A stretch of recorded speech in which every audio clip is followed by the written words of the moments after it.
Hello दोस्तों इस video में बात करने वाले हैं फेयर मनी के बारे में। फेयर मनी एनबीएफसी द्वारा रजिस्टर्ड एक लोन एप्लीकेशन है जो आपको लोन प्रोवाइड करती है।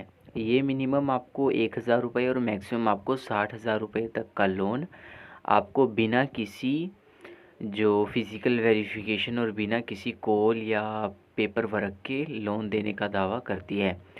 तो इस वीडियो में इसके प्रोसेस के बारे में जानेंगे कि कैसे आप इसमें लोन के लिए अप्लाई कर सकते हैं, कैसे आपको जो कितने तक का लोन है वो आपको मिल सकता है और मुझे कितने तक का लोन कितने टाइम के लिए मिला है। तो इस वीडियो में शुरू करते हैं। तो देखिए, सबसे पहले मैंने इसको प्ले स्टोर से डाउनलोड कर लिया है और प्ले स्टोर से डाउनलोड करने के बाद इस तरह से ये कुछ इसका इंटरफेस है। यहाँ पर आपको दो ऑप्शन मिल जाएंगे, एक साइन अप का और एक साइन लॉगिन का। साइन अप में क्या करना है, अगर आप एक नए ग्राहक हैं इनके तो आपको इसमें साइन अप करना है, मतलब आपको इसमें प्रोफाइल क्रिएट करनी है। लेकिन अगर आप इनके पहले से ही कस्टमर हैं तो आपको साइन इन करना है। जैसे मैं पहले से कस्टमर हूं तो मैं इसमें अपना मोबाइल नंबर डालूंगा और फेयर मनी का जो पिन है वो डालूंगा। अगर आप साइन अप करना चाहते हैं तो आपको आपका मोबाइल नंबर और जो नया पिन है वो क्रिएट करना होगा। इसके बाद आपको और जो बेसिक डिटेल्स हैं वो इसमें देनी होगी। तो इसमें मैंने अपना मोबाइल नंबर डाल दिया है। इसके बाद मुझे फेयर मनी का जो पिन है वो डालना है। अगर आप अपना पिन भूल जाते हैं तो आप फॉरगेट पर कर जो क्लिक करके उस पिन को दोबारा से क्रिएट कर सकते हैं। अब मेरे मोबाइल नंबर पर जो मेरा रजिस्टर्ड मोबाइल नंबर है या जो मैं रजिस्टर करना चाहता हूँ इसमें, उस पर एक OTP सेंड किया जाएगा। OTP को आने में 2 मिनट तक लग सकते हैं, तो आपको थोड़े पेशेंस के साथ वेट कर लेना है।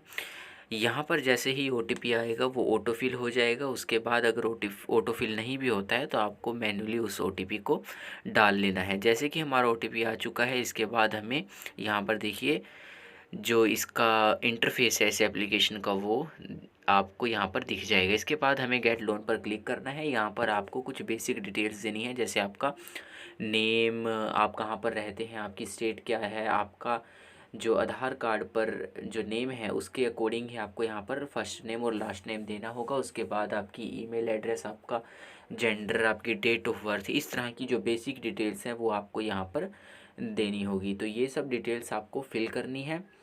अगर आप इसमें पहली बार जो साइन अप करते हैं तो आपको जो आधार कार्ड है वो भी देना होगा। उसमें उसमें क्या होता है कि आपका जो मोबाइल नंबर है वो आधार कार्ड से लिंक होना चाहिए, क्योंकि वो डिजिटल फॉर्म में इसमें अपलोड करना रहता है। तो देखिए, मैंने सभी डिटेल्स को यहाँ पर फिल कर दिया है। आगे मुझे प्रोसीड पर क्लिक करना है। इसके बाद कुछ आपको टर्म्स वगैरह एक्सेप्ट करने को बोला जाएगा, तो वो आपको एक्सेप्ट करना है। ये टर्म्स इसलिए एक्सेप्ट करने को बोल रहे हैं क्योंकि जो UIDAI की वेबसाइट है उस पर रीडायरेक्ट कर देगा। पर ये रीडायरेक्ट तब करेगा जब आप इस पर साइन अप करेंगे। अगर आप साइन इन कर रहे हैं तो आपने, क्योंकि आधार कार्ड की डिटेल्स पहले ही दी रहेंगी, तब आपको इसमें ऐसी आधार कार्ड या पैन डिटेल्स नहीं भरनी रहती हैं। उसमें जस्ट आपको जो बेसिक डिटेल्स भरनी रहती हैं।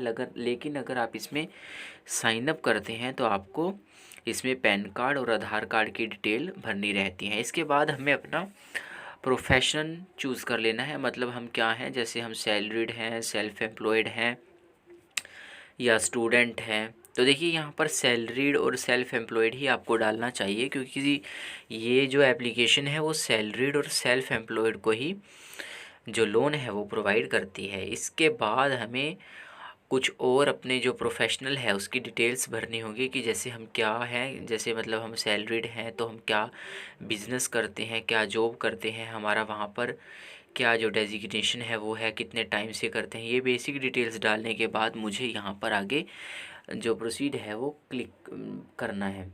इसके बाद जो गारंटर है उसका नेम देना है, मतलब आप किसको गारंटर चूज़ करना चाहते हैं। इसमें आप अपने मदर को, अपने फादर को, अपने जो भाई हैं उनको, अपने सिस्टर को, अपने किसी फ्रेंड को या रिलेटिव्स को, किसी का भी नेम यहाँ पर डालेंगे। उसके बाद आपका रिलेशन उसके साथ क्या है वो, उसके बाद आप अपना यहाँ पर मोबाइल नंबर डालेंगे। इसके बाद आपको नेक्स्ट पर क्लिक कर देना है। तो चलिए हम अपनी ये जो बेसिक डिटेल्स हैं, मतलब जो गारंटर की, वो डालते हैं। इसके बाद हमें प्रोसीड पर जो नेक्स्ट है उस पर क्लिक करना है।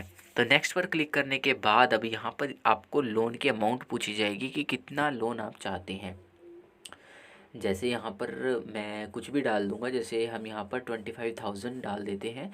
इसके बाद लोन का पर्पस आपको चूज़ कर लेना है कि आप क्यों लोन लेना चाहते हैं, आपके लोन लेने का पर्पस यहाँ पर क्या है। इसके बाद आपको नेक्स्ट पर क्लिक कर देना है। तीसरा एक ऑप्शन आपको और मिलेगा यहाँ पर, लेकिन वो ऑप्शन बिल्कुल ऑप्शनल है, यहाँ पर आपको उस पर ध्यान देने की कोई ज़रूरत नहीं है। ये सारी डिटेल्स डालने के बाद आपको जो प्रोसीड है वो क्लिक करना है। उसके बाद आपको टर्म्स वगैरह को एक्सेप्ट करना है। उसके बाद आपको कुछ परमिशन जैसे लोकेशन, फ़ोन की स्टोरेज, इस तरह की जो परमिशन है वो एक्सेस करने की परमिशन इनको देना है। इसके बाद आता है आपकी एलिजिबिलिटी को चेक करने का प्रोसेस। आपकी जो एलिजिबिलिटी है उसको चेक किया जाता है। यहाँ पर 1 से 2 मिनट का समय लग सकता है आपकी एलिजिबिलिटी को चेक करने के लिए, तो यहाँ पर हमें थोड़ा वेट करना होगा। उसके बाद देखिए यहाँ पर ये जो एप्लीकेशन है वो प्रोसीड होना शुरू हो जाएगी। अब हमारी एलिजिबिलिटी को चेक किया जा रहा है, तो हमें थोड़ा सा वेट कर लेना है। वेट करने के बाद जिस तरह से भी आपका क्रेडिट स्कोर रहता है, आपकी लोन पेमेंट की हिस्ट्री रहती है, उस हिसाब से आपको ये लोन प्रोवाइड कर देंगे।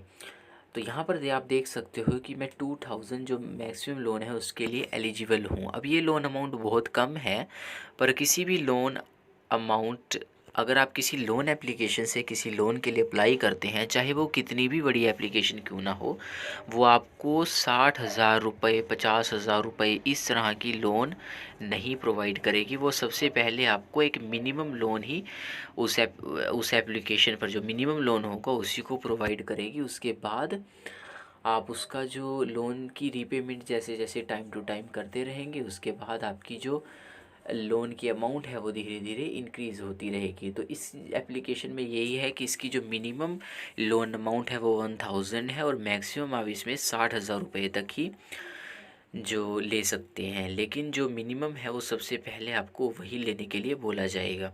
यहाँ पर बेशक आपका क्रेडिट स्कोर कितना भी अच्छा हो, क्योंकि मेरा भी क्रेडिट स्कोर 751 है, तो इतने कम लोन के लिए तो यहाँ पर मुझे बताया जा रहा है। और यहाँ पर देखिए आपको लोन की डिटेल्स, अगर जैसे मैं 1500 रुपये मैंने सिलेक्ट कर लिया, यहाँ पर आपको प्रोसेसिंग फ़ीस आपको कितनी अमाउंट क्रेडिट की जाएगी, प्रोसेसिंग फ़ीस जैसे यहाँ पर कितनी रहेगी, जीएसटी 80% कट कर यहाँ पर जो टोटल लोन मेरे अकाउंट में क्रेडिट किया जाएगा, तो यहाँ पर आपको सब डिटेल्स बताया जाएगा। इसकी एक ख़ास बात जो मुझे अच्छी लगती है इस लोन एप्लीकेशन के बारे में, कि इस लोन एप्लीकेशन में आपको टेन्योर अच्छा मिल जाता है। जैसे 2 मंथ का टेन्योर मिल जाता है, जो कि एक अच्छा टेन्योर है किसी लोन एप्लीकेशन के लिए, क्योंकि जनरली लोन एप्लीकेशन बहुत कम टेन्योर हमें प्रोवाइड करते हैं। जैसे अगर किस्त एप्लीकेशन या और लोन एप्लीकेशंस की बात की जाए, तो यहाँ पर हमें वो सिर्फ़ और सिर्फ 15 से 20 दिन का जो लोन है वो प्रोवाइड करते हैं। लेकिन इसके साथ एक अच्छी बात ये है कि आपको 2 महीने का लोन जो टेन्योर है वो प्रोवाइड करता है। ये टेन्योर इंक्रीज़ भी होता रहता है अगर आपकी अमाउंट बढ़ती रहती है। तो इस तरह से आप इसको अप्लाई कर सकते हैं, बस आप उसको चूज़ कर लेंगे। इसके बाद अगर आपको ये लोन चाहिए तो टेकन जो लोन पर आपको क्लिक करना है, और आपका जो लोन है वो 24 आवर्स के अंदर आपके बैंक में क्रेडिट कर दिया जाएगा।